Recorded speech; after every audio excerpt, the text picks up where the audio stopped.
Hello friends, എല്ലാവർക്കും പുതിയൊരു ക്ലാസ്സിലേക്ക് സ്വാഗതം. നമ്മളിന്ന് പഠിക്കാൻ പോകുന്നത് 8ാം ക്ലാസ്സിലെ ഫിസിക്സിലെ മോഷൻ ആൻഡ് ഫോഴ്സ് അഥവാ ചലനവും ബലവും എന്ന് പറയുന്ന ചാപ്റ്ററാണ്. അപ്പോൾ നമ്മൾ ഈ ചാപ്റ്ററിൽ ആദ്യം തന്നെ പഠിക്കാൻ പോകുന്നത് ചലനാവസ്ഥയെ പറ്റിയിട്ടും നിശ്ചലാവസ്ഥയെ പറ്റിയുമാണ്. അതായത് മോഷനെ പറ്റിയും റെസ്റ്റിനെ പറ്റിയും. അപ്പോൾ എന്താണ് ഈ മോഷൻ, റെസ്റ്റ് എന്നൊക്കെ പറയുമ്പോൾ എന്താണ് അതുകൊണ്ട് ഉദ്ദേശിക്കുന്നത്? ഇപ്പോൾ എൻ്റെ മുമ്പിലൂടെ ഒരു കുട്ടി ഓടിപ്പോവുകയാണെങ്കിൽ ഞാൻ പറയും ആ കുട്ടി മോഷനിലാണ്, ആ കുട്ടി ചലനാവസ്ഥയിലാണെന്ന് പറയും. ഓടിക്കൊണ്ടിരിക്കുകയല്ല, ആ കുട്ടി അനങ്ങിക്കൊണ്ടിരിക്കുകയാണ്, അപ്പോൾ ചലിച്ചുകൊണ്ടിരിക്കുകയാണെന്ന് ഞാൻ പറയും. എന്നാൽ അതേസമയം ഒരു ടേബിളിൻ്റെ മേലെ ഒരു ബുക്ക് ഇരിക്കുകയാണെങ്കിൽ ഞാൻ പറയും ആ ബുക്ക് റെസ്റ്റിലാണ്, ആ ബുക്ക് നിശ്ചലാവസ്ഥയിലാണെന്ന് പറയും. അപ്പോൾ ഒരു ഓബ്ജക്റ്റ് മോഷനിലാണെന്ന് എനിക്ക് പറയണമെങ്കിൽ ചുറ്റുപാടിനെ അപേക്ഷിച്ച് ആ വസ്തുവിൻ്റെ, ആ ഓബ്ജക്റ്റിൻ്റെ സ്ഥാനം മാറുകയാണെങ്കിൽ, ഇപ്പം ആദ്യം ഒരു കുട്ടി ഓട്ട മത്സരത്തിൽ പങ്കെടുക്കുകയാണെങ്കിൽ അവൻ ആദ്യം സ്റ്റാർട്ടിംഗ് പോയിന്റിലായിരിക്കും, പിന്നീട് അവൻ ഓടി അവസാനം എന്തായിരിക്കും, അവൻ ഫൈനൽ പോയിന്റിലായിരിക്കും. അപ്പോൾ ആദ്യം സ്റ്റാർട്ടിംഗ് പോയിന്റിൽ നിന്ന് അവസാനം എന്തെത്തി, അവൻ ഫൈനൽ പോയിന്റിലെത്തിയില്ലേ, അപ്പോൾ അവൻ്റെ സ്ഥാനം മാറിയില്ലേ. അപ്പോൾ എനിക്ക് പറയാൻ പറ്റും ആ കുട്ടി മോഷനിലായിരുന്നു, ആ കുട്ടി ചലനാവസ്ഥയിലായിരുന്നു, അതുകൊണ്ടാണ് അവൻ്റെ സ്ഥാനം മാറിയത്. എന്നാൽ സമയം പോകുന്നതിനനുസരിച്ച് അല്ലെങ്കിൽ ചുറ്റുപാടിനെ അപേക്ഷിച്ച് നോക്കുമ്പോൾ അതിൻ്റെ സ്ഥാനം മാറുന്നില്ലെങ്കിൽ അത് റെസ്റ്റിലാണ്, നിശ്ചലാവസ്ഥയിലാണെന്ന് എനിക്ക് പറയാൻ പറ്റും. എക്സാമ്പിളാണ്, ഈ ടേബിളിൻ്റെ മേലെ ബുക്ക് ഇരിക്കുകയാണെങ്കിൽ ഞാൻ നോക്കുമ്പോൾ ആ ബുക്കിൻ്റെ സ്ഥാനം മാറുന്നുണ്ടോ, ഇല്ല, ആ ബുക്ക് ടേബിളിൻ്റെ മേലെ തന്നെ ഇരിക്കുകയാണ്, അപ്പോൾ ആ ബുക്ക് റെസ്റ്റിലാണെന്ന് എനിക്ക് പറയാൻ പറ്റും. നിങ്ങൾ ഫിഗർ 2.2 നോക്കിയേ, അതിൽ ഒരുപാട് പിക്ചേഴ്സ് കാണാൻ പറ്റും. അതിലുള്ള വസ്തുക്കൾ ചലിക്കുന്നുണ്ടോ, നിശ്ചലാവസ്ഥയിലാണോ നമുക്ക് നോക്കിയാലോ. നമുക്ക് എന്തൊക്കെയാണ് അവിടെ കാണാൻ കഴിയുന്നത്? അവിടെ നമുക്ക് ആദ്യം ഒരു ജയൻറ്റ് വീൽ കാണാൻ പറ്റും. ആ ജയൻറ്റ് വീലിൽ ഒരുപാട് ആളുകൾ ഇരിക്കുന്നുണ്ടാവും. രണ്ടാമത് നമുക്കൊരു മനുഷ്യൻ ഹോഴ്സ് റൈഡ് ചെയ്യുന്നത് കാണാൻ പറ്റും. ഒരു ലോറിയിൽ തടിക്കഷ്ണങ്ങൾ കൊണ്ടുപോകുന്ന കാണാൻ പറ്റും. ഒരു പക്ഷി അതിൻ്റെ വായിൽ ഒരു മരക്കമ്പ് കൊണ്ട് പറന്നു പോകുന്ന കാണാൻ പറ്റും. സൂര്യന് ചുറ്റും ഗ്രഹങ്ങൾ കറങ്ങുന്ന കാണാൻ പറ്റും. അതുപോലെ ഒരു ടേബിളിൻ്റെ മേലെ ബുക്ക് ഇരിക്കുന്ന കാണാം. അപ്പോൾ ഇവിടെയൊക്കെ ഈ വസ്തുക്കളൊക്കെ ചലനത്തിലാണോ നിശ്ചലാവസ്ഥയിലാണോ നമുക്ക് നോക്കിയാലോ. ഇപ്പോൾ ആ ജയൻറ്റ് വീൽ നോക്കിയേ, ആ ജയൻറ്റ് വീലിൽ ഒരു കുട്ടി ഇരിക്കുകയാണെന്ന് കരുതുക. ആ കുട്ടി ചലനാവസ്ഥയിലല്ലേ. ഞാൻ ഇവിടുന്ന് പുറമേ നോക്കുമ്പോൾ ആ കുട്ടി എന്താണ്, അവിടെ ആ കുട്ടി ആ ജയൻറ്റ് വീലിൽ ഇരുന്ന് കറങ്ങുകയാണ്. അപ്പോൾ ആ കുട്ടി ചലനാവസ്ഥയിലാണ്, കുട്ടിയുടെ പൊസിഷൻ മാറുന്നുണ്ടല്ലേ. അതുപോലെ ആ ഹോഴ്സിൻ്റെ മേലെ ഇരുന്ന് റൈഡ് ചെയ്ത് പോകുന്ന മനുഷ്യൻ, ഞാൻ നോക്കുമ്പോൾ ആ ഹോഴ്സ് ആ മനുഷ്യനെ കൊണ്ട് പോവുകയാണ്, അപ്പം അവർ ചലനാവസ്ഥയിലാണെന്ന് പറയാൻ പറ്റും. അതുപോലെ ആ ലോറി മൂവിയാണ്, അപ്പോൾ ആ ചലനാവസ്ഥയിലാണെന്ന് ഞാൻ പറയും. ഈ പക്ഷി പറന്നു പോവുകയാണ്, അതും ചലനാവസ്ഥയിലാണ്. സൂര്യന് ചുറ്റും ഗ്രഹങ്ങൾ കറങ്ങുന്നത്, അതും ചലനാവസ്ഥയിലാണ്. പക്ഷേ ടേബിളിൻ്റെ മേലെ ബുക്ക് ഇരിക്കുന്നത് ഞാൻ പറയും, ഞാൻ നോക്കുമ്പോൾ ആ ബുക്കിൻ്റെ പൊസിഷൻ മാറുന്നില്ല, അപ്പോൾ അത് നിശ്ചലാവസ്ഥയിലാണെന്ന് പറയും. അപ്പോൾ ഒരു വസ്തു മോഷനിലാണോ ഒരു വസ്തു റെസ്റ്റിലാണോ എന്ന് ചോദിക്കുമ്പോൾ എനിക്ക് പറയാൻ പറ്റും ചുറ്റുപാടിനെ അപേക്ഷിച്ച് ആ വസ്തുവിൻ്റെ സ്ഥാനം മാറുന്നുണ്ടെങ്കിൽ അത് മോഷനിലാണെന്നും, ഇനി അഥവാ മാറുന്നില്ലെങ്കിൽ അത് റെസ്റ്റിലാണെന്നും പറയാൻ പറ്റും. എന്നാൽ ഞാൻ ഒരു കാര്യം ചോദിക്കട്ടെ, ഈ പറഞ്ഞ എല്ലാ സാഹചര്യത്തിലും ഞാൻ എന്നെ അപേക്ഷിച്ചുള്ള കാര്യങ്ങളല്ലേ പറഞ്ഞത്. അതായത് ചുറ്റുപാടിനെ അപേക്ഷിച്ച് ഞാൻ പുറമേ നോക്കിയപ്പോൾ ഇവയെല്ലാം മോഷനിലാണെന്നും റെസ്റ്റിലാണെന്നും ഞാൻ പറഞ്ഞു. എന്നാൽ അതേസമയം ഞാൻ ചോദിക്കുകയാണ്, ഈ ജയൻറ്റ് വീലിലെ കുട്ടി എന്നെ അപേക്ഷിച്ച് ആ കുട്ടി മോഷനിലാണ്, പക്ഷേ ആ കുട്ടിയുടെ കൂടെ ഒരു ജയൻറ്റ് വീലിൽ ആ കുട്ടിയുടെ കൂടെ വേറൊരു കുട്ടി ഇരിക്കുകയാണെങ്കിൽ ആ കുട്ടിയെ അപേക്ഷിച്ച് മറ്റേ കുട്ടി മോഷനിലാണോ. അതായത് ഇപ്പോൾ ഒരു ജയൻറ്റ് വീലിൽ, ഇപ്പം ഞാൻ ജയൻറ്റ് വീലിൽ ഇരിക്കുകയാണെങ്കിൽ എൻ്റെ അപ്പുറത്ത് വേറൊരാളിരിക്കുകയാണ്, അപ്പോൾ അയാളെ അപേക്ഷിച്ച് ഞാൻ മോഷനിലാണോ റെസ്റ്റിലാണോ. അയാൾ നോക്കുമ്പോൾ ഞാൻ അയാളുടെ കൂടെ ഇരിക്കുകയാണല്ലേ, അപ്പം ഞാൻ റെസ്റ്റിലാണ്. പക്ഷേ പുറമേ നിന്ന് വേറൊരാൾ നോക്കുമ്പോഴാണ് ഞാൻ മോഷനിലാണെന്ന് തോന്നുന്നത്. അതുപോലെ തന്നെ a man riding A horse, ഞാൻ പുറമേ നിന്ന് നോക്കുമ്പോൾ കുതിരയും ആ മനുഷ്യനും മോഷനിലാണ്. കുതിരയുടെ മേലെ ഇരിക്കുന്ന മനുഷ്യൻ എന്താണ്, ചലിച്ചുകൊണ്ടിരിക്കുകയാണ്. എന്നാൽ അതേസമയം ആ കുതിരയുടെ മേലെ ഞാനും കൂടി ഇരിക്കുകയാണെങ്കിലോ, ആ മനുഷ്യൻ എനിക്ക് മോഷനിലായിരിക്കുമോ. അതായത് ആ കുതിരയുടെ മേലെ ആ മനുഷ്യനും ഞാനും കൂടെ സഞ്ചരിക്കുകയാണെങ്കിൽ എന്നെ അപേക്ഷിച്ച് ആ മനുഷ്യൻ റെസ്റ്റിലാണ്, കാരണം അയാൾക്ക് ചലനം സംഭവിക്കുന്നില്ല. അതുപോലെ ആ പക്ഷിയുടെ വാലിരിക്കുന്ന ചുള്ളിക്കമ്പ് നോക്കിയേ, ഞാൻ പുറമേ നിന്ന് നോക്കുമ്പോൾ ആ പക്ഷി ചലനത്തിലാണ്, പക്ഷിയുടെ വാലിരിക്കുന്ന ചുള്ളിക്കമ്പും അതിനോടൊപ്പം ചലിക്കുകയാണ്, അപ്പം ഞാൻ പറയും അത് മോഷനിലാണെന്ന് പറയും. അതേസമയം ആ പക്ഷിയെ അപേക്ഷിച്ച് നോക്കുമ്പോൾ ആ ചുള്ളിക്കമ്പ് എന്താണ്, റെസ്റ്റിലാണ്. ആ പക്ഷിയുടെ വായിലിരിക്കുന്ന ചുള്ളിക്കമ്പ് അനങ്ങുന്നുണ്ടോ, ആ പക്ഷിക്ക് നോക്കുമ്പോൾ അത് അനങ്ങുന്നില്ല, പക്ഷിയുടെ വായിലിരിക്കുകയാണ്. പക്ഷേ എനിക്ക് നോക്കുമ്പോൾ പക്ഷി പറക്കുന്നുണ്ട്, അതുകൊണ്ട് തന്നെ പക്ഷിയുടെ വായിലിരിക്കുന്ന ചുള്ളിക്കമ്പ് മോഷനിലാണെന്ന് ഞാൻ പറയും. അപ്പോൾ ഇത് നിങ്ങൾക്ക് എന്താ മനസ്സിലായി? ഒരു വസ്തു ചലിക്കുന്നുണ്ടോ അത് റെസ്റ്റിലാണോ എന്ന് മനസ്സിലാക്കാൻ മറ്റൊരു വസ്തുവിനെ നമ്മൾ എന്ത് ചെയ്യണം, അടിസ്ഥാനമാക്കി വേണം പറയാൻ. മറ്റൊരു വസ്തുവിനെ അപേക്ഷിച്ച്, അല്ലെങ്കിൽ ഇന്ന സാധനത്തിന് അല്ലെങ്കിൽ സറൗണ്ടിങ്സിനെ അപേക്ഷിച്ച്, അല്ലെങ്കിൽ വേറൊരു വസ്തുവിനെ അപേക്ഷിച്ച് വേണം നമുക്ക് ഒരു വസ്തു ചലനാവസ്ഥയിലാണോ നിശ്ചലാവസ്ഥയിലാണോ എന്ന് പറയാനായിട്ട്. അങ്ങനെ നമ്മൾ അടിസ്ഥാനമാക്കി പറയുന്ന വസ്തുവിനെ, ഈ വസ്തുവിനെ അപേക്ഷിച്ച് എന്ന് പറയുന്ന ആ വസ്തുവിനെ പറയുന്ന പേരാണ് അവലംബക വസ്തു അല്ലെങ്കിൽ റെഫറൻസ് ഒബ്ജക്റ്റ് എന്ന് പറയും. ഏത് വസ്തുവിനെയാണോ റെഫർ ചെയ്യുന്നത്, ഇപ്പോൾ സറൗണ്ടിങ്സിനെ റെഫർ ചെയ്ത്, അല്ലെങ്കിൽ ഞാനിപ്പം ജയൻറ്റ് വീൽ ഒരു കുട്ടി കറങ്ങുന്ന കാര്യം പറഞ്ഞല്ലോ, ആ കുട്ടി കറങ്ങുന്ന കാര്യത്തിൽ എന്നെ അപേക്ഷിച്ച് ആ കുട്ടി മോഷനിലാണ്, അപ്പം ഞാനാണ് അവിടുത്തെ അവലംബക വസ്തു. എന്നെ റെഫർ ചെയ്ത് ആ കുട്ടി എന്താണ്, മോഷനിലല്ലേ. അപ്പം ഞാൻ അടുത്ത റെഫറൻസ് ഒബ്ജക്റ്റാണ്. ഇനി അതേസമയം ആ കുട്ടിയുടെ അടുത്തിരിക്കുന്ന കുട്ടിയെ അപേക്ഷിച്ച് ആ കുട്ടി റെസ്റ്റിലാണ്. അപ്പോൾ ആ കുട്ടിയുടെ അടുത്തിരിക്കുന്ന കുട്ടി എന്താണ്? റെഫറൻസ് ഒബ്ജക്റ്റാണ് അവിടെ. ഇപ്പോൾ ബേർഡിൻ്റെ കാര്യത്തിൽ എന്നെ അപേക്ഷിച്ച് ആ ബേർഡും ആ ബേർഡിൻ്റെ വായിലിരിക്കുന്ന ചുള്ളിക്കമ്പും മോഷനിലാണ്. അപ്പോൾ അവിടെ ഞാനാണ് റെഫറൻസ് ഒബ്ജക്റ്റ്. ഇനി അടുത്ത കേസിൽ ആ ബേർഡിൻ്റെ വായിലിരിക്കുന്ന ചുള്ളിക്കമ്പ്, ആ ബേർഡിനെ അപേക്ഷിച്ച് ആ ബേർഡിൻ്റെ വായിലിരിക്കുന്ന ചുള്ളിക്കമ്പ് എന്താണ്? റെസ്റ്റിലല്ലേ. അപ്പോൾ അവിടെ ബേർഡാണ് റെഫറൻസ് ഒബ്ജക്റ്റ്. അപ്പോൾ ആരെ അപേക്ഷിച്ചാണോ, ആരെ അടിസ്ഥാനമാക്കിയാണോ നമ്മൾ പറയുന്നത്, ആ അടിസ്ഥാനമാക്കുന്ന വസ്തുവിനെ അവലംബക വസ്തു അല്ലെങ്കിൽ റെഫറൻസ് ഒബ്ജക്റ്റ് എന്ന് പറയും. ഒരു വസ്തുവിൻ്റെ അവസ്ഥ, സ്റ്റേറ്റിനെ മോഷനിലാണോ റെസ്റ്റിലാണോ നമുക്ക് പറയണമെങ്കിൽ നമുക്ക് ഒന്നിനെ റിലേറ്റ് ചെയ്തേ പറയാൻ പറ്റുള്ളൂ, ഒന്നിനെ അടിസ്ഥാനമാക്കിയേ പറയാൻ പറ്റുള്ളൂ.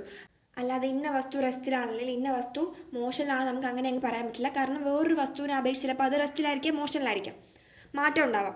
അപ്പം എന്താണ് റെഫറൻസ് ഒബ്ജക്റ്റ് ചോദിക്കുന്നത്? എന്ത് പറയും? The object taken to determine the state of motion or the state of rest of a body is called the reference object. എന്താണ് അവലംബക വസ്തു? ഒരു വസ്തുവിൻ്റെ ചലനാവസ്ഥയോ നിശ്ചലാവസ്ഥയോ നിർണ്ണയിക്കുന്നതിന് അടിസ്ഥാനമാക്കുന്ന വസ്തുവാണ് അവലംബക വസ്തു. അപ്പോൾ നമ്മൾ നേരത്തെ പറഞ്ഞില്ലേ, ചുറ്റുപാടിനെ അപേക്ഷിച്ച് ഒരു വസ്തുവിൻ്റെ സ്ഥാനം മാറുകയാണെങ്കിൽ അത് മോഷനിലാണെന്നും ഇല്ലെങ്കിൽ സ്ഥാനം മാറുന്നില്ലെങ്കിൽ അത് റെസ്റ്റിലാണെന്നും പറഞ്ഞില്ലേ. അത് നമുക്കൊന്ന് മാറ്റി പറഞ്ഞാലോ? നേരത്തെ കേസിൽ ചുറ്റുപാടായിരുന്നു അവിടുത്തെ റെഫറൻസ് ഒബ്ജക്റ്റ് അല്ലേ. ചുറ്റുപാടിനെ അപേക്ഷിച്ച് പറയുമ്പോൾ അവിടുത്തെ റെഫറൻസ് ഒബ്ജക്റ്റ് ആരാണ്? ചുറ്റുപാട്, സറൗണ്ടിങ്സ് ആണ്. അപ്പോൾ നമുക്ക് ഈ റെഫറൻസ് ഒബ്ജക്റ്റിൻ്റെ കേസിൽ പറയുമ്പോൾ if an object changes its position relative to the reference object it is set to be in motion and if it does not change position it is set to be stationary. അവലംബക വസ്തുവിനെ അപേക്ഷിച്ച് സ്ഥാനം മാറുന്നുവെങ്കിൽ ഒരു വസ്തു ചലനത്തിലാണെന്നും സ്ഥാനം മാറുന്നില്ലെങ്കിൽ നിശ്ചലാവസ്ഥയിലാണെന്നും പറയാം. അപ്പം നമുക്കിനി ടേബിൾ 2.2 ഫില്ല് ചെയ്യാം. അവിടെ കുറച്ച് സന്ദർഭങ്ങൾ തന്നിട്ടുണ്ട്, അതിനെ അടിസ്ഥാനമാക്കുന്നതിൻ്റെ റെഫറൻസ് ഒബ്ജക്റ്റ് തന്നിട്ടുണ്ട്. അപ്പോൾ നമ്മൾ ആ റെഫറൻസ് ഒബ്ജക്റ്റിനെ അപേക്ഷിച്ച് ആ വസ്തു മോഷനിലാണോ റെസ്റ്റിലാണോ എന്ന് പറയണം. അപ്പോൾ ആദ്യം തന്നെ child on a moving giant wheel, കറങ്ങുന്ന ജയൻറ്റ് വീലിലെ കുട്ടി.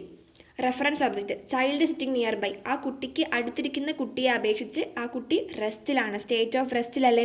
ഇനി a person standing on the ground, തറയിൽ നിൽക്കുന്ന ആളെ അപേക്ഷിച്ച് ആ ജോയിൻറ്റ് വീലിലെ കുട്ടി മോഷനിലാണ്. ഇനി പേഴ്സൺ റൈഡിങ് എ ഹോഴ്സ്, ആ ഹോഴ്സിനെ അപേക്ഷിച്ച് ആ റൈഡ് ചെയ്യുന്ന പേഴ്സൺ റെസ്റ്റിലാണ്. ആ ഹോഴ്സ് നോക്കുമ്പോൾ ആ പേഴ്സൺ റെസ്റ്റിലാണ്, പക്ഷേ ഗ്രൗണ്ട് അല്ലെങ്കിൽ പുറത്ത് നിൽക്കുന്ന ആളെ നോക്കുമ്പോൾ ആ പേഴ്സൺ മോഷനിലാണ്. ഇനി twig in the beak of flying bird, പറക്കുന്ന കിളിയുടെ കൊക്കിലെ മരച്ചില്ല. ദ ബേർഡിനെ അപേക്ഷിച്ച് മരച്ചില്ല റെസ്റ്റിലാണ്. എന്നാൽ person standing on the ground, തറയിൽ നിൽക്കുന്ന ആളെ അപേക്ഷിച്ച് ആ മരച്ചില്ല മോഷനിലാണ്. കാരണം ബേർഡിൻ്റെ വായിലിരുന്ന് ആ ബേർഡ് പറക്കുന്നുണ്ട്, അപ്പോൾ ആ മരച്ചില്ല മോഷനിലാണ്. ഇനി earth in the solar system, സൗരയൂഥത്തിലെ ഭൂമി. സൂര്യനെ അപേക്ഷിച്ച്, സൂര്യൻ നോക്കുമ്പോൾ സൂര്യൻ ചുറ്റും ഭൂമി കറങ്ങുകയാണ്, അപ്പോൾ സൂര്യനെ അപേക്ഷിച്ച് ആ ഭൂമി എന്താണ്? മോഷനിലാണ്. അതുപോലെ മൂൺ എന്ന് പറയുന്നത് എർത്തിനെ ഓർബിറ്റ് ചെയ്യുന്ന, എർത്തിന് ചുറ്റും കറങ്ങുന്ന ഒരു സാറ്റലൈറ്റ് ആണ്. അതുകൊണ്ട് തന്നെ ഈ മൂണിനെ അപേക്ഷിച്ചും എർത്ത് മോഷനിലാണ്. ഇനി ഈ എർത്തിൻ്റെ മേലെ നിൽക്കുന്ന ഒരു മനുഷ്യൻ, അല്ലെങ്കിൽ നമ്മൾ എർത്തിലല്ലേ ജീവിക്കുന്നത്, അപ്പോൾ ഈ എർത്തിൽ ഇരിക്കുന്ന മനുഷ്യനെ അപേക്ഷിച്ച് എർത്ത് മോഷനിലാണോ? അല്ല, കാരണം നമുക്കത് റെസ്റ്റിലാണ്. സൂര്യനെ അപേക്ഷിച്ച് എർത്ത് മോഷനിലാണ്, മൂണിനെ അപേക്ഷിച്ച് എർത്ത് മോഷനിലാണ്. എന്നാൽ ഈ എർത്തിൻ്റെ മേലൊരു മനുഷ്യൻ നിൽക്കുകയാണെങ്കിൽ ആ മനുഷ്യന് എർത്ത് റെസ്റ്റിലാണ്. അടുത്ത് ഓടിക്കൊണ്ടിരിക്കുന്ന ലോറിയിലെ മരത്തടി, log of wood in a moving lorry. ആ ലോറി അപേക്ഷിച്ച് ആ വുഡ്, ആ മരത്തടികൾ എന്താണ്? റെസ്റ്റിലാണ്. എന്നാൽ ട്രീസ് ഓൺ ഐദർ സൈഡ്, പുറമേ നിന്നുള്ള ഒരു മരങ്ങളെയൊക്കെ അപേക്ഷിച്ച് നോക്കുമ്പോൾ ആ ലോറി മോഷനിലാണ്, ലോറിയിലിരിക്കുന്ന മരത്തടികളും മോഷനിലാണ്. A book on a table, the ടേബിളിനെ അപേക്ഷിച്ച് ആ ബുക്ക് റെസ്റ്റിലാണ്. ടേബിളിൻ്റെ മേലെ ബുക്ക് ഇരിക്കുമ്പോൾ ആ ടേബിൾ നോക്കുമ്പോൾ ബുക്ക് റെസ്റ്റിലാണ്. എന്നാൽ സൂര്യനെ അപേക്ഷിച്ച് ഈ ബുക്കും ഈ ടേബിളും ഉള്ളത് എർത്തിലാണ്, എർത്ത് മോഷനിലാണ്. സൂര്യനെ അപേക്ഷിച്ച് എർത്ത് മോഷനിലാണ്. അതുകൊണ്ട് തന്നെ ഈ എർത്തിലുള്ള ഈ ടേബിളും ബുക്കും, അതിൻ്റെ മേലിരിക്കുന്ന ബുക്കും മോഷനിലാണ്. മനസ്സിലായി എന്ന് വിചാരിക്കുന്നു. അവസാനം പറഞ്ഞത് ഒരു ടേബിളിൻ്റെ മേലിരിക്കുന്ന ബുക്ക് എന്ന് പറയുമ്പോൾ ആ ടേബിളിനെ അപേക്ഷിച്ച് ആ ബുക്കിന് മാറ്റം സംഭവിക്കുന്നില്ല, പൊസിഷൻ മാറുന്നില്ല. അതുകൊണ്ട് തന്നെ ആ ബുക്ക് റെസ്റ്റിലാണ്. അതുപോലെ നമ്മളവിടെ നോക്കുകയാണെങ്കിലും ഈ ടേബിളും ഈ ബുക്കും റെസ്റ്റിലാണ്. എന്നാൽ സൂര്യൻ അപേക്ഷിച്ച് നോക്കുമ്പോൾ സൂര്യൻ ചുറ്റും ഭൂമി കറങ്ങുകയാണ്, ഭൂമിയിലെ ബുക്കും ടേബിളും മോഷനിലാണ്. ആ ബുക്കായാലും ടേബിളിലായാലും മോഷനിലാണ്. ഇപ്പം നമ്മൾ ഒന്നിനെ അടിസ്ഥാനമാക്കി പറയുന്നതിനെ നമുക്ക് ഫ്രെയിം ഓഫ് റെഫറൻസ് എന്ന് പറയാൻ പറ്റും. ഇപ്പോൾ പേഴ്സൺ റൈഡിങ് എ ഹോഴ്സിൽ ദ ഹോഴ്സിനെ അപേക്ഷിച്ച് എന്ന് പറയുമ്പോൾ അവിടെ ഫ്രെയിം ഓഫ് റെഫറൻസ് ഹോഴ്സാണ്. റെഫറൻസ് ഒബ്ജക്റ്റ് എന്നും ഫ്രെയിം ഓഫ് റെഫറൻസ് എന്ന് പറയാം.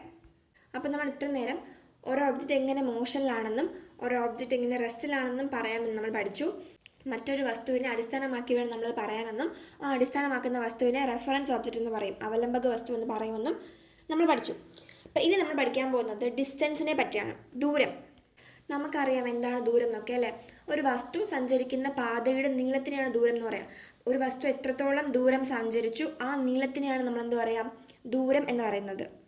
നിങ്ങളോട് നിങ്ങളുടെ വീടും സ്കൂളും തമ്മിലുള്ള ദൂരം ചോദിക്കുമ്പോൾ നിങ്ങൾ പറയും ഇത്ര കിലോമീറ്റർ ആണ് അല്ലെങ്കിൽ ഇത്ര ദൂരമാണുള്ളതെന്ന് പറയില്ലേ. അപ്പം ആ പാതയുടെ നീളം, നിങ്ങൾ സ്കൂളും നിങ്ങളുടെ വീടും തമ്മിലുള്ള ആ ഒരു പാതയുടെ ആ ഒരു നിങ്ങൾ സഞ്ചരിക്കുന്ന പാതയുടെ നീളത്തിനാണ് നമ്മൾ എന്ത് പറയുക, ദൂരം എന്ന് പറയുന്നത്. ഈ ദൂരത്തിൻ്റെ SI യൂണിറ്റ് എന്ന് പറയുന്നത് മീറ്ററാണ്. നമ്മൾ കഴിഞ്ഞ ചാപ്റ്ററിൽ പഠിച്ചിട്ടുണ്ടാവും. ലെങ്തിൻ്റെ SI യൂണിറ്റ് മീറ്ററാന്ന് പറഞ്ഞു. ഈ ഡിസ്റ്റൻസ് എന്ന് പറഞ്ഞാൽ ലെങ്ത് അല്ലേ. ഡിസ്റ്റൻസ് എന്ന് പറഞ്ഞാൽ ലെങ്ത് തന്നെയാണ്, കാരണം പാതയുടെ നീളമാണ് ദൂരം. അപ്പം ആ നീളം എന്ന് പറഞ്ഞാൽ ലെങ്ത് അല്ലേ. അപ്പം ഈ ലെങ്തിൻ്റെ SI യൂണിറ്റ് മീറ്റർ ആയതുകൊണ്ട് തന്നെ ഡിസ്റ്റൻസിൻ്റെ SI യൂണിറ്റ് മീറ്ററാണ്. അപ്പോൾ എന്താണ് ഡിസ്റ്റൻസ്, എന്താണ് ദൂരം ചോദിക്കുമ്പോൾ നമ്മൾ പറയണം distance is a length of path travelled by an object. ഒരു വസ്തു സഞ്ചരിച്ച പാതയുടെ നീളമാണ് ദൂരം. ദൂരത്തിൻ്റെ SI യൂണിറ്റാണ് മീറ്റർ. നിങ്ങൾ ആ ഫിഗർ നോക്കിയാൽ നിങ്ങൾക്ക് അവിടെ ഒരു ട്രാക്ക് കാണാൻ പറ്റും. 400 മീറ്റർ ട്രാക്ക് എന്നാണ് പറഞ്ഞേക്കുന്നത്. അപ്പോൾ ഒരു കുട്ടി സ്റ്റാർട്ടിങ് പോയിന്റിൽ നിന്ന് ഇങ്ങനെ ഓടിത്തുടങ്ങി അവൻ അവിടെ തന്നെ തിരിച്ചെത്തുമ്പോൾ അവൻ സഞ്ചരിച്ച ദൂരം എന്ന് പറയുന്നത് എത്രയാണ്, 400 മീറ്റർ ആണ്. കാരണം ആ ട്രാക്കിൻ്റെ ഓവറോൾ ലെങ്ത് എന്ന് പറയുന്നത് അല്ലെങ്കിൽ നീളം, ദൂരം എന്ന് പറയുന്നത് 400 മീറ്റർ ആണ്. അതിന് സ്ട്രെയിറ്റ് പാത്ത് ആയിക്കോട്ടെ, നേരെയുള്ള പാതയായാലും വളഞ്ഞ എങ്ങനെയുള്ള പാതയായാലും ഒരാൾ സഞ്ചരിക്കുന്ന പാതയുടെ ടോട്ടൽ നീളം, അതാണ് അതിൻ്റെ ദൂരം. ഇപ്പം ഞാൻ നിങ്ങൾക്ക് ഒരു എക്സാമ്പിൾ തരാം. ഇവിടെ നിങ്ങൾ നോക്കിയേ, ഇവിടെ നിങ്ങൾക്ക് ഒരു കർവ്ഡ് ആയിട്ടുള്ള പാത്ത് കാണാൻ പറ്റും. ഇങ്ങനെ വളഞ്ഞ് പിളഞ്ഞിരിക്കുന്ന ഒരു പാത്ത് കാണാൻ പറ്റും. അപ്പോൾ ഇവിടെ ഞാൻ കുറച്ച് പോയിന്റ്സ് മാർക്ക് ചെയ്തിട്ടുണ്ട്. H എന്ന് ഉദ്ദേശിക്കുന്നത് ഹോമാണ്, S എന്ന് ഉദ്ദേശിക്കുന്നത് സ്കൂളാണ്. പിന്നെ ഇടയ്ക്ക് ഇങ്ങനെ ABCD എന്നൊക്കെ പറഞ്ഞിട്ട് കുറച്ച് പോയിന്റ്സ് ഉണ്ട്. അവിടെ അവയ്ക്കിടയിലുള്ള ദൂരം മാർക്ക് ചെയ്തിട്ടുണ്ട്. അപ്പോൾ ഇവിടെ നിന്ന് ഇങ്ങനെ ഒരു കുട്ടി വീട്ടിൽ നിന്നും അവൻ സ്കൂളിലേക്ക് പോകാൻ ഉപയോഗിക്കുന്ന ഒരു പാതയാണ് ഇവിടെ കാണിച്ചേക്കുന്നത്. അവന് 3 വഴികളുണ്ട് പോകാനായിട്ട്. അവന് HABCS എന്ന രീതിയിൽ പോവാം, അല്ലെങ്കിൽ അവന് HDES എന്ന രീതിയിൽ പോവാം, അല്ലെങ്കിൽ അവന് നേരെയുള്ളൊരു പാതയുണ്ട് HS എന്ന് പറഞ്ഞ രീതിയിൽ അവന് പോവാം. അപ്പോൾ നമുക്ക് ഈ 3 പാതയുടെയും ഡിസ്റ്റൻസ് അളന്നാലോ? നമുക്ക് നോക്കാം. H മുതൽ A വരെയുള്ള ദൂരമാണ് 100 മീറ്റർ, അല്ലെങ്കിൽ നീളമാണ് 100 മീറ്റർ തന്നിട്ടുണ്ട്. A മുതൽ B വരെ 70, B മുതൽ C വരെ 50, C മുതൽ S വരെ 65. അപ്പം ഞാൻ H മുതൽ S വരെ ഞാൻ പോകാനെടുത്ത ഡിസ്റ്റൻസ്, ദൂരം നോക്കുമ്പോൾ ഞാൻ ഈ മൊത്തം ഡിസ്റ്റൻസും കൂട്ടണ്ടേ. 100 + 70 + 50 + 65 എത്ര കിട്ടി? 285, 285. അപ്പം ഒരു കുട്ടി അവൻ്റെ വീട്ടിൽ നിന്നും സ്കൂളിലേക്ക് പോകാൻ ഒന്നാമത്തെ പാത അവൻ ഉപയോഗിക്കുകയാണെങ്കിൽ അവൻ സഞ്ചരിക്കുന്ന ദൂരം എന്ന് പറയുന്നത് 285 മീറ്റർ ആയിരിക്കും. ഇനി രണ്ടാമത്തെ പാത, ആ സ്ട്രെയിറ്റ് ആയിട്ടുള്ള പാത, H മുതൽ S വരെയുള്ള ആ സ്ട്രെയിറ്റ് ആയിട്ടുള്ള പാത്ത് അവൻ സഞ്ചരിക്കുകയാണെങ്കിലോ അവിടെ കൂടെ പോവുകയാണെങ്കിലോ അവൻ്റെ ദൂരം വളരെ കുറവായിരിക്കും, 210 മീറ്റർ ആയിരിക്കും. എന്ന് അവിടെ കാണിക്കുന്നുണ്ട്, 210 മീറ്ററേ ഉള്ളൂ. അവന് നേരെ അങ്ങ് പോവാം. ഇനി മൂന്നാമത്തെ പാത അവൻ ഉപയോഗിക്കുകയാണെങ്കിലോ H മുതൽ D വരെ 200 മീറ്ററാണ്, D മുതൽ E വരെ 350 മീറ്ററാണ്, E മുതൽ S വരെ 85 മീറ്ററാണ്. അപ്പം H മുതൽ S വരെ അവന് പോകാൻ, അവൻ്റെ വീട്ടിൽ നിന്നും സ്കൂളിലേക്ക് അവന് മൂന്നാമത്തെ പാത വഴി പോകണമെങ്കിൽ അവൻ 635, 635, 200 + 350 + 85 ഇത്രയും ദൂരം അവൻ സഞ്ചരിക്കണം. അപ്പോൾ ഈ 3 പാതയിൽ ഏത് പാത ഏറ്റവും ഡിസ്റ്റൻസ് കുറവ്? രണ്ടാമത്തെ പാതയാണല്ല, നേരെയുള്ള പാതയാണ് ഏറ്റവും ഡിസ്റ്റൻസ് കുറവ്. അപ്പോൾ രാവിലെ സ്കൂളിൽ പോകുമ്പോൾ അവൻ താമസിക്കുകയാണെങ്കിൽ അവന് രണ്ടാമത്തെ പാത ഉപയോഗിച്ച് വേഗം സ്കൂളിലെത്താം. ഇനി വൈകുന്നേരം അവന് കുറച്ച് കറങ്ങിയൊക്കെ വന്നാൽ മതിയെങ്കിൽ അവന് മൂന്നാമത്തെ പാത ഉപയോഗിച്ച് 635 മീറ്ററുള്ള മൂന്നാമത്തെ പാതയിലൂടെ അവന് വീട്ടിലേക്ക് വരാം. അപ്പോൾ എന്താണ് ഡിസ്റ്റൻസ് എന്ന് മനസ്സിലായല്ലോ? നമ്മൾ സഞ്ചരിക്കുന്ന പാതയുടെ നീളം, അത്രയേ ഉള്ളൂ, സിമ്പിളാണ്. ഇതിന് ചോദിക്കുന്ന ക്വസ്റ്റ്യൻസ് ഇങ്ങനെ ആയിരിക്കും. ഒരു ഫിഗർ വന്നിട്ട് അല്ലെങ്കിൽ ഇങ്ങനെ ഒരു സംഭവം തന്നിട്ട് അതിന് ഡിസ്റ്റൻസ് കാൽക്കുലേറ്റ് ചെയ്യുക. A മുതൽ S വരെ ഡിസ്റ്റൻസ്, അല്ലെങ്കിൽ ഇന്ന പോയിന്റ് മുതൽ വേറൊരു പോയിന്റ് വരെ ഡിസ്റ്റൻസ് കാൽക്കുലേറ്റ് ചെയ്യുക. ഇങ്ങനത്തെ ക്വസ്റ്റ്യൻസ് ആയിരിക്കും സിമ്പിളായിട്ട് ചോദിക്കുന്നുണ്ടാവുക. നിങ്ങൾക്ക് ടെക്സ്റ്റ് ബുക്കിൽ തന്നെ ടേബിൾ 2.3 കാണാൻ പറ്റും. ഒരു ഫിഗർ 2.5 തന്നിട്ട് അത് ടേബിളിൽ ഫില്ല് ചെയ്യാനായിട്ട് ചോദിച്ചിട്ടുണ്ട്. നിങ്ങളത് ഹോംവർക്കായിട്ട് ചെയ്യുക. ഇപ്പോൾ ഞാൻ പറഞ്ഞതുപോലെ തന്നെയാണ് ചെയ്യാനുള്ളത്. കുറച്ച് പോയിന്റ്സ് മാർക്ക് ചെയ്തിട്ടുണ്ട്. Aയിൽ ഒരു കുട്ടി A അല്ലെങ്കിൽ ഒരാൾ Aയിൽ നിൽക്കുകയാണെങ്കിൽ അവൻ ഒരു ദൂരവും സഞ്ചരിച്ചിട്ടില്ല. അവൻ ആ സ്റ്റാർട്ടിംഗ് പോയിന്റിൽ നിൽക്കുകയല്ലേ, ഒരു ദൂരവും അവൻ സഞ്ചരിച്ചിട്ടില്ല. അതുകൊണ്ട് അവൻ്റെ ഡിസ്റ്റൻസ് എന്താണ്? 0 ആണ്. അവൻ ഒരിടത്തും പോയിട്ടില്ല. ഇനി Bയിലേക്ക് പോകുമ്പോൾ, Cയിലേക്ക് പോകുമ്പോൾ, Dയിലേക്ക് പോകുമ്പോൾ അങ്ങനെ ഡിസ്റ്റൻസ് നിങ്ങൾ കാൽക്കുലേറ്റ് ചെയ്യാം. അത് അവിടെ തന്നെ മാർക്ക് ചെയ്തിട്ടുണ്ട്. സിമ്പിളാണ്, നിങ്ങൾ ചെയ്യാം. ഇവിടെ നിങ്ങൾക്ക് ഡിസ്റ്റൻസ് മാത്രമേ പഠിക്കാനുള്ളൂ. പക്ഷേ ഞാനിപ്പോൾ മാർക്ക് ചെയ്ത രണ്ടാമത്തെ പാതയില്ലേ, H മുതൽ S വരെയുള്ള നേരെയുള്ള പാത, ആ പാതയ്ക്കൊരു പേര് പറയും ഡിസ്പ്ലേസ്മെൻറ്റ് എന്നാണ് പറയുന്നത്. ഇനി എന്ത് കേർവ്ഡ് ആയിട്ടുള്ള പാത്തായാലും നമ്മുടെ സ്റ്റാർട്ടിംഗ് പോയിൻറ്റും, നമ്മൾ സ്റ്റാർട്ട് ചെയ്യുന്ന പോയിൻറ്റും എൻഡ് ചെയ്യുന്ന പോയിൻറ്റും, നമ്മൾ സഞ്ചരിച്ച് അവസാനിക്കുന്ന പോയിൻറ്റും തമ്മിൽ ജോയിൻ ചെയ്യുന്ന സ്ട്രെയിറ്റ് ലൈൻ പാത്തിനെ ഡിസ്പ്ലേസ്മെൻറ്റ് എന്ന് പറയാം. ഇപ്പോൾ ഇവിടെ ഞാൻ തന്നിരിക്കുന്ന എക്സാമ്പിൾസ് നോക്കിയാൽ ഈ ഒരു സെമി സർക്കിളിൽ നിങ്ങൾക്ക് കാണാൻ പറ്റും എ മുതൽ ബി വരെ ഞാൻ സഞ്ചരിച്ച ആ ഒരു സെമി സർക്കുലർ പാത്തില്ലേ, അതാണ് എൻ്റെ ഡിസ്റ്റൻസ്. എന്നാൽ എ മുതൽ ബി വരെയുള്ള സ്ട്രെയിറ്റ് ലൈൻ പാത്താണ് ഡിസ്പ്ലേസ്മെൻറ്റ്. അതുപോലെ രണ്ടാമത്തെ ഫിഗറിലും ആ കേർവ്ഡ് പാത്താണ് എൻ്റെ ഡിസ്റ്റൻസും, ആ എ മുതൽ ബി വരെയുള്ള സ്ട്രെയിറ്റ് ലൈൻ പാത്താണ് ഡിസ്പ്ലേസ്മെൻറ്റ്. അപ്പോൾ സ്റ്റാർട്ടിംഗ് പോയിൻറ്റും എൻഡിങ് പോയിൻറ്റും തമ്മിലുള്ള സ്ട്രെയിറ്റ് ലൈൻ പാത്താണ് ഡിസ്പ്ലേസ്മെൻറ്റ്. മൂന്നാമത്തെ ഫിഗർ നോക്കിക്കഴിഞ്ഞാൽ സർക്കിളാണ്, ആ സർക്കുലർ പാത്താണ് ഡിസ്റ്റൻസ്. എന്നാൽ എയിൽ നിന്ന് തുടങ്ങി എയിൽ തന്നെ അവസാനിക്കുമ്പോൾ ഡിസ്പ്ലേസ്മെൻറ്റ് അവിടെ ഇല്ല, കാരണം സ്റ്റാർട്ടിംഗ് പോയിൻറ്റും എൻഡിങ് പോയിൻറ്റും സെയിം ആണ്. അപ്പോൾ ഡിസ്പ്ലേസ്മെൻറ്റ് അവിടെ ഇല്ല, ആ ഡിസ്പ്ലേസ്മെൻറ്റ് 0 ആണ്. ഡീറ്റെയിൽ ആയിട്ട് നോക്കണ്ട, ജസ്റ്റ് പറഞ്ഞെന്നുള്ളൂ. അപ്പോൾ ഡിസ്റ്റൻസ് പഠിച്ചു കഴിഞ്ഞു. ഇനി നമ്മൾ പഠിക്കാൻ പോകുന്നത് സ്പീഡിനെ പറ്റിയാണ്, വേഗം. അപ്പോൾ നിങ്ങൾ ടെക്സ്റ്റ് ബുക്കിലെ ഫിഗർ 2.6 നോക്കിയാൽ അവിടെ നിങ്ങൾക്ക് 100 മീറ്റർ റേസിൻ്റെ ഒരു ഫോട്ടോ ആണ് കാണുന്നത്. ഈ റേസിൽ ആരാണ് ജയിക്കുന്നത്, എങ്ങനെ നമ്മൾ ജയിക്കുന്ന ആളെ കണ്ടുപിടിക്കുന്നത്? കുറഞ്ഞ സമയത്തിനുള്ളിൽ ആരാണോ 100 മീറ്റർ ആദ്യം കംപ്ലീറ്റ് ആക്കുന്നത് അവരല്ലേ വിന്നർ. അപ്പോൾ ഈ കുറഞ്ഞ സമയത്തിനുള്ളിൽ 100 മീറ്റർ ആദ്യം കംപ്ലീറ്റ് ആക്കുന്ന ആൾ ജയിക്കും എന്ന് പറയുമ്പോൾ അയാളുടെ സ്പീഡ് കൂടുതലല്ല, അയാൾക്ക് സ്പീഡ് കൂടുതൽ നമ്മൾ വേഗത്തിലോടുമ്പോൾ അയാൾ ആദ്യം ഫിനിഷിംഗ് പോയിന്റിലെത്തും. അപ്പോൾ കുറഞ്ഞ സമയത്തിനുള്ളിൽ ആദ്യം ഫിനിഷിംഗ് പോയിന്റ് എത്തുന്ന വിന്നർ എന്നാണ് പറയുന്നത്. അപ്പോൾ അവിടെ അയാൾക്ക് സ്പീഡ് കൂടുതലായിരുന്നു, അതുകൊണ്ടല്ലേ അയാൾ ആദ്യം എത്തിയത്. ഇപ്പോൾ സ്പീഡ് എന്ന് പറഞ്ഞു കഴിഞ്ഞാൽ യൂണിറ്റ് ടൈമിൽ ഒരു വസ്തു സഞ്ചരിച്ച ദൂരത്തിനെയാണ് നമ്മൾ എന്ത് പറയുക, സ്പീഡ് എന്ന് പറയുന്നത്. Speed is the distance travelled by an object in unit time. അതായത് ഒരു സെക്കൻഡ്, യൂണിറ്റ് ടൈം എന്ന് പറഞ്ഞാൽ 1 സെക്കൻഡ് അല്ലേ. അപ്പോൾ 1 സെക്കൻഡ് സമയത്തിൽ ആ വസ്തു എത്ര ദൂരം സഞ്ചരിച്ചു എന്നതിനാണ് നമ്മൾ സ്പീഡ് എന്ന് പറയാം. Speed is equal to distance by time ആണ്. ഇപ്പോൾ ഒരു വസ്തു എ എന്ന് പറയുന്ന വസ്തു 200 മീറ്റർ ദൂരം 5 സെക്കൻഡിൽ സഞ്ചരിച്ചാൽ അതിൻ്റെ സ്പീഡ് ചോദിക്കുമ്പോൾ speed is equal to distance by time അല്ലേ. അപ്പോൾ 200/5 ചെയ്യുമ്പോൾ നമുക്ക് എന്ത് കിട്ടും? അപ്പോൾ 40 അതിൻ്റെ സ്പീഡ്. 40 മീറ്റർ പെർ സെക്കൻഡ് എന്ന് പറയും. സ്പീഡിൻ്റെ യൂണിറ്റ് മീറ്റർ പെർ സെക്കൻഡ് ആണ്, കാരണം speed is equal to distance by time അല്ലേ. ഡിസ്റ്റൻസിൻ്റെ SI യൂണിറ്റ് മീറ്റർ ആണ്, സ്പീഡിൻ്റെ SI യൂണിറ്റ് ആണ് മീറ്റർ പെർ സെക്കൻഡ്, അല്ലാതെ കിലോമീറ്റർ പെർ അവർ അങ്ങനെ ഡിഫറെൻറ്റ് യൂണിറ്റ്സ് ഉണ്ട്. പക്ഷേ SI unit metre per second ആണ്, കാരണം ഡിസ്റ്റൻസിൻ്റെ SI യൂണിറ്റ് മീറ്റർ ആണ്, ടൈമിൻ്റെ SI യൂണിറ്റ് സെക്കൻഡ് ആണ്. അപ്പം ഡിസ്റ്റൻസ് ബൈ ടൈം ആണ് സ്പീഡ്, അതുകൊണ്ട് തന്നെ metre by second, metre per second ആണ് സ്പീഡിൻ്റെ SI യൂണിറ്റ്. അപ്പം 200 മീറ്റർ 5 സെക്കൻഡിൽ ഒരു വസ്തു സഞ്ചരിക്കുകയാണെങ്കിൽ ആ വസ്തുവിൻ്റെ സ്പീഡ് എന്ന് പറയുന്നത് 40 മീറ്റർ പെർ സെക്കൻഡ് ആയിരിക്കും. അത് നമ്മൾ കണ്ടുപിടിച്ച് എങ്ങനെ മനസ്സിലായല്ലോ, ഡിസ്റ്റൻസ് ബൈ ടൈം. അപ്പോൾ ഇതുകൊണ്ട് ഉദ്ദേശിക്കുന്നത് 1 സെക്കൻഡിൽ ആ വസ്തു 40 മീറ്റർ ദൂരം സഞ്ചരിച്ചു. Speed is equal to distance travelled by an object in 1 second ആണ്, അല്ലെങ്കിൽ യൂണിറ്റ് ടൈമാണ്.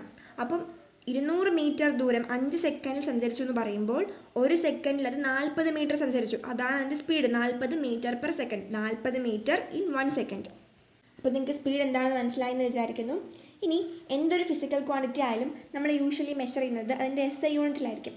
International system of units SI യൂണിറ്റിലായിരിക്കും. മീറ്റർ പെർ സ്പീഡിൻ്റെ ആണെങ്കിൽ മീറ്റർ പെർ സെക്കൻഡ്, ഡിസ്റ്റൻസിൻ്റെ ആണെങ്കിൽ മീറ്റർ. അപ്പോൾ നമുക്ക് ഒരു സ്പീഡിനെ കിലോമീറ്റർ പെർ അവറിൽ തരുവാണെങ്കിൽ നമുക്കതിനെ എങ്ങനെ മീറ്റർ പെർ സെക്കൻഡ് ആക്കാൻ പറ്റും? കിലോമീറ്റർ പെർ അവറിൽ നമുക്ക് സ്പീഡ് തരുവാണെങ്കിൽ നമുക്കതിനെങ്ങനെ മീറ്റർ പെർ സെക്കൻഡിലേക്ക് കൺവേർട്ട് ചെയ്യാമെന്ന് നമുക്ക് നോക്കാം.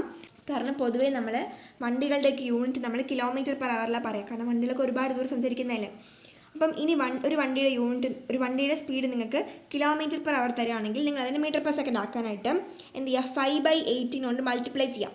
ഇപ്പം നിങ്ങളോട് 36 കിലോമീറ്റർ പെർ അവർ എത്ര മീറ്റർ പെർ സെക്കൻഡ് ആണെന്ന് ചോദിക്കുകയാണെങ്കിൽ നിങ്ങൾ 36നെ എന്ത് ചെയ്യണം, 5/18 കൊണ്ട്, കിലോമീറ്റർ പെർ അവറിനെ മീറ്റർ പെർ സെക്കൻഡ് ആക്കാൻ 5/18 കൊണ്ട് മൾട്ടിപ്ലൈ ചെയ്താൽ നിങ്ങൾക്ക് 10 കിട്ടും. അപ്പോൾ 10 മീറ്റർ പെർ സെക്കൻഡ് ആണ്. 36 കിലോമീറ്റർ പെർ അവർ എന്ന് പറയുന്നത് 10 മീറ്റർ പെർ സെക്കൻഡ് ആണ്. അതേസമയം ഇനി മീറ്റർ പെർ സെക്കൻഡിനെ നിങ്ങൾക്ക് കിലോമീറ്റർ പെർ അവർ ആക്കണമെങ്കിലോ എന്ത് ചെയ്യും? നേരത്തെ നമ്മൾ 5/18 കൊണ്ട് മൾട്ടിപ്ലൈ ചെയ്തു, ഇവിടെ നമ്മൾ തിരിച്ച് 18/5 കൊണ്ട് മൾട്ടിപ്ലൈ ചെയ്യണം. അപ്പോൾ നിങ്ങൾ ഓർത്ത് വെക്കേണ്ട കൺവേർഷൻ ഇതാണ്, 1 kilometre per hour is equal to 5/18 metre per second. അതുപോലെ 1 metre per second is equal to 18/5 kilometre per hour. ഇനി ഇതെങ്ങനെ വന്നു എന്ന് പറഞ്ഞുതരാം. ഇപ്പം 1 കിലോമീറ്റർ പെർ അവർ നമുക്കറിയാം, 1 കിലോമീറ്റർ എന്ന് പറഞ്ഞാൽ എത്ര മീറ്റർ ആണ്? 1000 മീറ്റർ അല്ലേ, കഴിഞ്ഞ ചാപ്റ്ററിൽ പഠിച്ചതാണ്. അതുപോലെ 1 അവർ എന്ന് പറഞ്ഞാലോ, 1 അവർ എന്ന് പറഞ്ഞാൽ 60 മിനിറ്റ് ആണ്. അപ്പോൾ സെക്കൻഡിലാക്കണമെങ്കിൽ 60 × 60 3600 സെക്കൻഡ് ആണ്. അപ്പോൾ നോക്കൂ, അപ്പോൾ 1 കിലോമീറ്റർ പെർ അവറിനെ ഞാൻ മീറ്റർ പെർ സെക്കൻഡ് ആക്കുമ്പോൾ കിലോമീറ്ററിനെ ഞാൻ മീറ്റർ ആക്കുമ്പോൾ 1000 മീറ്റർ ആണ്. അതുപോലെ അവറിനെ ഞാൻ സെക്കൻഡ് ആക്കുമ്പോൾ 3600 സെക്കൻഡ് ആണ്. അപ്പോൾ ഞാൻ 1000/3600 ചെയ്യുമ്പോൾ എനിക്ക് എന്ത് കിട്ടും? 5/18 കിട്ടും. അങ്ങനെയാണ് ഈ ഒരു വാല്യൂ വരുന്നത് കേട്ടോ. ഇനി നമുക്ക് ഒരു ക്വസ്റ്റ്യൻ ഉണ്ട് അവിടെ. Bus A travelled 75 metre in 5 seconds and bus B travelled 112 metre in 7 seconds. ഇതിൽ ഏത് ബസ്സാണ് ഫാസ്റ്റർ എന്നാണ് ചോദിച്ചേക്കുന്നത്. ഏത് ബസ്സാണ് ഫാസ്റ്റർ എന്ന് ഉദ്ദേശിക്കുന്നത് എന്താണ്? ഏത് ബസ്സിനാണ് സ്പീഡ് കൂടുതലും, വേഗത കൂടുതലും? നമുക്ക് നോക്കിയാലോ. ആദ്യം നമുക്ക് ബസ് എയുടെ സ്പീഡ് കാൽക്കുലേറ്റ് ചെയ്യാം. സ്പീഡ് എങ്ങനെയാണ്? ഡിസ്റ്റൻസ് ബൈ ടൈം ആണ്. അപ്പോൾ 75 മീറ്റർ ബൈ 5 ചെയ്യുമ്പോൾ നമുക്ക് 15 കിട്ടും. അപ്പോൾ 15 മീറ്റർ പെർ സെക്കൻഡ് ആണ് ബസ് എയുടെ സ്പീഡ്. അതുപോലെ നിങ്ങൾ ബസ് ബിയുടെ സ്പീഡ് കാൽക്കുലേറ്റ് ചെയ്ത് നോക്കൂ. 112 ഡിവൈഡ് ബൈ 7 ചെയ്യുമ്പോൾ നിങ്ങൾക്ക് എത്ര കിട്ടും? 16 കിട്ടും. അപ്പോൾ 16 മീറ്റർ പെർ സെക്കൻഡ് ആണ് ബസ് ബിയുടെ സ്പീഡ്.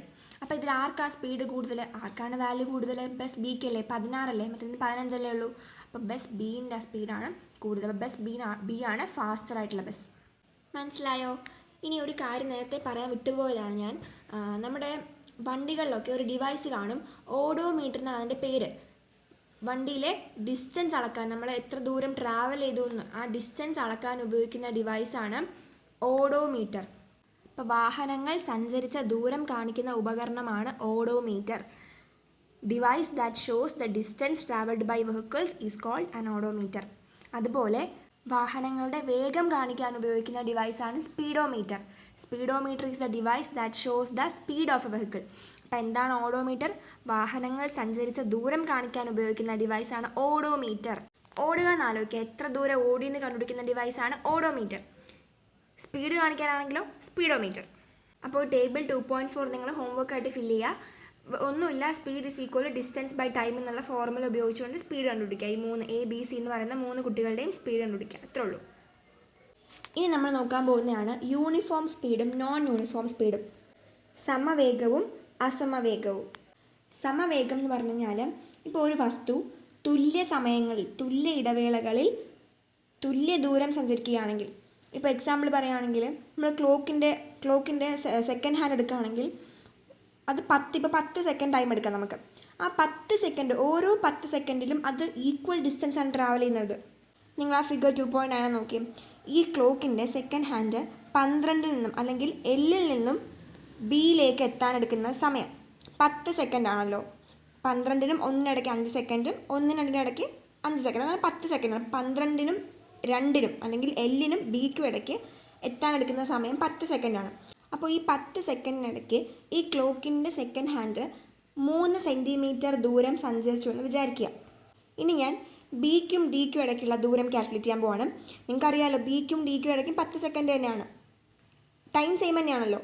അപ്പം ഞാൻ ബിക്കും ഡിക്കും ഇടയ്ക്കുള്ള ദൂരം കാൽക്കുലേറ്റ് ചെയ്താലും എനിക്ക് കിട്ടുന്നതായിരിക്കും 3 സെൻറ്റിമീറ്റർ ആയിരിക്കും. കാരണം ഈ ക്ലോക്കിൻ്റെ സ്പീഡ് എന്ന് പറയുന്നത് യൂണിഫോം സ്പീഡാണ്. അത് equal interval of time, equal ഇടവേളകൾ, തുല്യ ഇടവേളകളിൽ തുല്യ ദൂരമായിരിക്കും സഞ്ചരിക്കുന്നുണ്ടാവുക.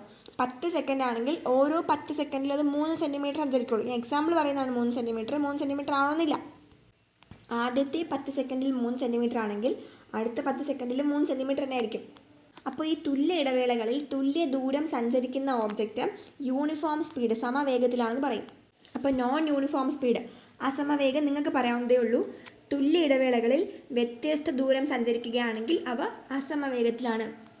അതിന് എക്സാമ്പിൾ നോക്കുകയാണെങ്കിൽ ഒരുപാടുണ്ട്. ഇപ്പോൾ നമ്മൾ മനുഷ്യന്മാർ തന്നെ നമ്മളെപ്പോഴും ഒരേ വേഗത്തിൽ നടക്കുന്ന നിർബന്ധമുണ്ടോ? അതായത് ഇത്ര സമയത്തിനുള്ളിൽ നമ്മൾ ഇത്ര ദൂരം മാത്രമേ സഞ്ചരിക്കൂ നമുക്ക് പറയാൻ പറ്റില്ല. അപ്പോൾ നമ്മൾ സഞ്ചരിക്കുന്ന എന്താണ്? നോൺ യൂണിഫോം സ്പീഡാണ്, അസമവേഗത്തിലാണ്. അപ്പോൾ നമുക്ക് യൂണിഫോം സ്പീഡിനെ നോൺ യൂണിഫോം സ്പീഡിൻ്റെ ഡെഫിനിഷൻ നോക്കാം. Uniform speed: if an object travels equal distance in equal intervals of time it is in uniform speed. ഒരു വസ്തു തുല്യ സമയ ഇടവേളകളിൽ തുല്യ ദൂരം സഞ്ചരിക്കുന്നുവെങ്കിൽ അത് സമവേഗത്തിലാണ്. എക്സാമ്പിൾ പറയാനാണെങ്കിൽ movement of the tip of the second hand of ക്ലോക്കിൻ്റെ സെക്കൻഡ് സൂചിയുടെ അഗ്രത്തിൻ്റെ ചലനം. ഇനി നോൺ യൂണിഫോം സ്പീഡ് നോക്കാം. If an object travels unequal distance in equal interval of time it is in non uniform speed. ഒരു വസ്തു തുല്യ സമയ ഇടവേളകളിൽ തുല്യമല്ലാത്ത ദൂരം സഞ്ചരിക്കുന്നുവെങ്കിൽ അത് അസമവേഗത്തിലാണ്. എക്സാമ്പിൾസ് ഒരുപാടുണ്ട്. ടെക്സ്റ്റ് ബുക്കിലുള്ള എക്സാമ്പിളിനെ ഞാൻ പറയാം. Birds flying, humans walking, ball rolling, ഇതൊക്കെ നോൺ യൂണിഫോം സ്പീഡിന് എക്സാമ്പിൾസ് ആണ്. അപ്പോൾ ഇത്രയാണ് നമുക്ക് യൂണിഫോം സ്പീഡിനെ പറ്റിയിട്ടും നോൺ യൂണിഫോം സ്പീഡിനെ പറ്റിയും പഠിക്കാനുള്ളത്. ഇനി അവസാനമായിട്ടൊരു ക്വസ്റ്റ്യൻ നിങ്ങൾക്ക് കാണാൻ പറ്റും. Road accidents due to excessive speed and carelessness are daily news ആറിൻ്റെ. What can we do to avoid such road accidents. ഇത് ഞാൻ പറയാം, നിങ്ങൾ പോയിൻറ്റ്സ് നോട്ട് ചെയ്തോളൂ. ഫോളോ ട്രാഫിക് റൂൾസ്, ഗതാഗത നിയമങ്ങൾ പാലിക്കുക. ഡു നോട്ട് ഓവർ സ്പീഡ്, അമിത വേഗത്തിൽ വാഹനം ഓടിക്കരുത്. നെവർ ഡ്രിങ്ക് ആൻഡ് ഡ്രൈവ്, മദ്യപിച്ച് വാഹനം ഓടിക്കരുത്. Don't use mobile phone while driving, വാഹനം ഓടിക്കുമ്പോൾ മൊബൈൽ ഫോൺ ഉപയോഗിക്കരുത്. Wear helmet and seat belt while driving, വാഹനം ഓടിക്കുമ്പോൾ ഹെൽമറ്റും സീറ്റ് ബെൽറ്റും ധരിക്കുക. അപ്പോൾ നമ്മൾ ഈ ചാപ്റ്ററിൻ്റെ ഫസ്റ്റ് ഹാഫ് കംപ്ലീറ്റ് ആക്കി. ഇനി സെക്കൻഡ് ഹാഫിൽ നമുക്ക് ഫോഴ്സും അതിൻ്റെ ബന്ധപ്പെട്ട കാര്യങ്ങളാണ് പഠിക്കാനുള്ളത്. അത് നമുക്ക് നെക്സ്റ്റ് ക്ലാസ്സിൽ നോക്കാം. അപ്പോൾ ഇന്ന് ഇത്രയേ ഉള്ളൂ. ഇന്ന് പഠിപ്പിച്ചത് നിങ്ങൾക്ക് മനസ്സിലായി എന്ന് വിചാരിക്കുന്നു. ഡൗട്ട്സ് ഉണ്ടെങ്കിൽ കമൻറ്റ് സെക്ഷനിൽ പറയുക. വീഡിയോ ഇഷ്ടപ്പെട്ടാൽ ലൈക്ക് ചെയ്യുക, സബ്സ്ക്രൈബ് ചെയ്യുക. താങ്ക്